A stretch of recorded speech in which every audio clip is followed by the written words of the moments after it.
Hey everybody. Now that we've had all that talk about the circle of fifths, we're going to talk about some of the specific aspects of that. We're going to start with scales because scales are going to be the next important building block to making chords and all kinds of other harmonic things and modes and just about everything. A little bit of overlap from last time. We have major, we have three minors, pentatonic, minor pentatonic, whole tone, and diminished. All right, so let's get started. As you might remember, we have the major scale.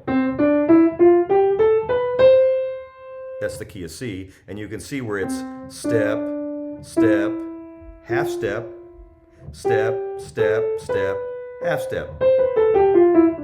Very important at this point, from this point forward, even if we haven't already, is for you to use your ears and anticipate what things are going to sound like. So if I point at this note right here, I want you to think, that was probably the C, and there it is.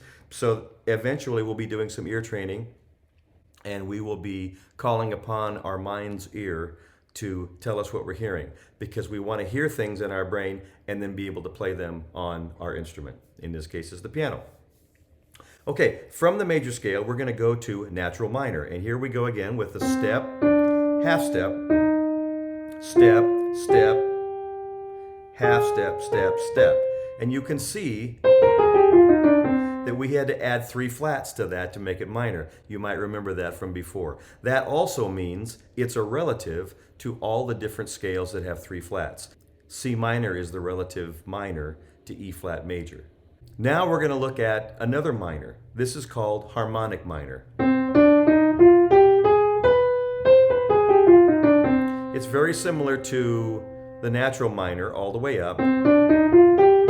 And then we use a B natural to give us that sort of mysterious, ominous kind of sound. It also puts a minor third, which we'll talk about intervals later. It puts a minor third in between the 6th and the 7th,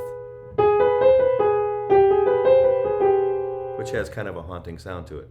Now, you might say, why is it called harmonic? Why is it called harmonic minor? It has something to do with the harmony.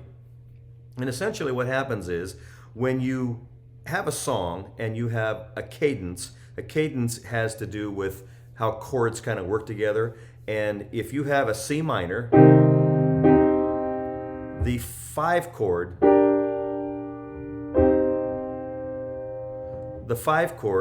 is minor.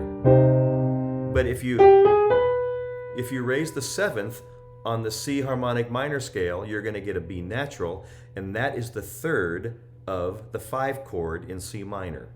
Okay? That sounds like an algebra story problem a little bit, but if you raise the 7th on the harmonic minor scale, it will make your 5 chord major. So you have, which is a stronger cadence, rather than.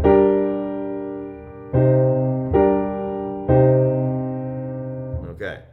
There's one more, melodic minor. And it acts like a melody. When it goes up, it's major, except for the minor third. Major, major, major. Major, major, octave. Coming back natural minor. Okay? That's melodic minor. All right, next we're going to talk about pentatonic scales. Pentatonic scale, as the name suggests, pent, which is a prefix for 5 things like pentagon and so on and so forth. A pentatonic scale has 5 notes, and we use 1, 2, 3, 5, 6.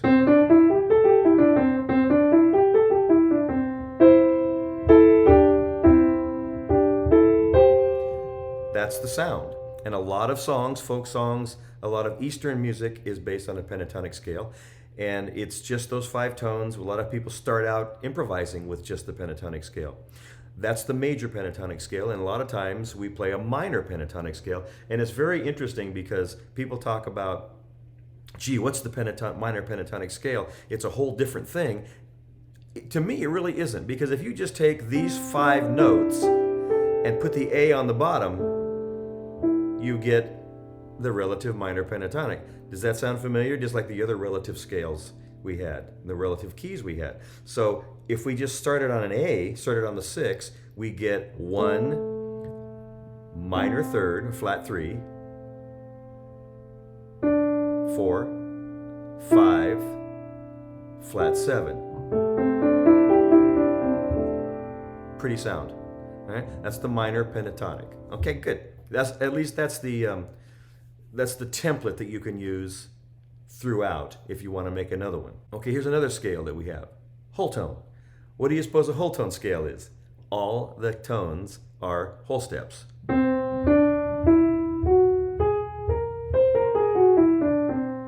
So it takes us step, step, step, step, step, step.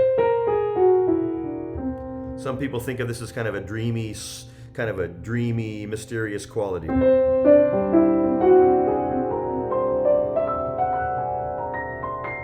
And composers have used that sort of thing over and over.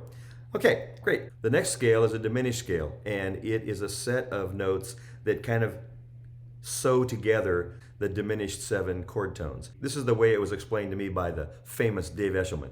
Here is a diminished 7 chord. It's a string of minor thirds, and the diminished scale simply sews that together by playing a half step below each one.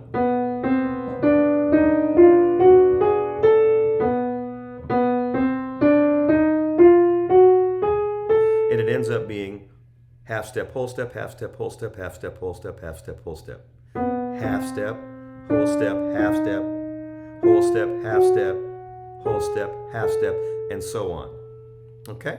Interestingly enough, there are really only 3 diminished 7 chords, which we'll talk about when we get to chords, but that means there are only 3 diminished scales. So you can accomplish the diminished scale thing by just learning 3 different ones. The one that starts on C, the one that starts on F, or the one that starts on G, and other configurations like that. The final scale we'll talk about is a chromatic scale. You've heard of it probably. It's all half steps rather than all whole steps.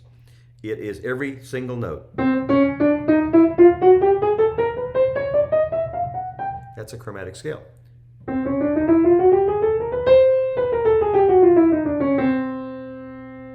Those scales are going to come in handy when we start talking about improvisation. A lot of people analyze chord progressions and then come up with the scale tones that they think are going to work the best over that chord progression. That's a nice starting place, but that is not necessarily a solo. So what we're going to talk about at some point are how to make a melody, and we have other posts for that too. We will talk later about how the scales relate to chords, but we have to have the scales so we can build the chords. Chords are coming up next.